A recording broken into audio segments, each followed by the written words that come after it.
এই যে শবে বরাত আসছে, ভাগ্যে ভালো কিছু লেখা হয় শবে বরাতে, এই বিশ্বাস থেকে হুমড়ি খেয়ে মানুষ মসজিদে আসে, ঠিক না ঠিক? ভাগ্যে ভালো কিছু লেখা হয় কবে?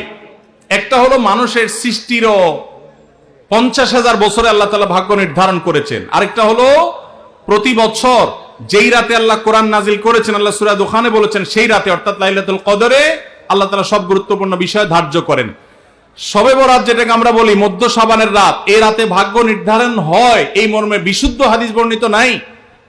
তারপরে আমরা জেনারেলি বলি ভাগ্যে যেন ভালো কিছু আল্লাহ লেখেন, আপনার নসিবে যেন ভালো কিছু আসে, আপনার রিজিকে যেন আল্লাহ বরকত দান করেন, এর জন্য বেশ কিছু আমল আমরা কোরআন হাদিসের আলোকে বলতে পারি, সাজেশন দিতে পারি।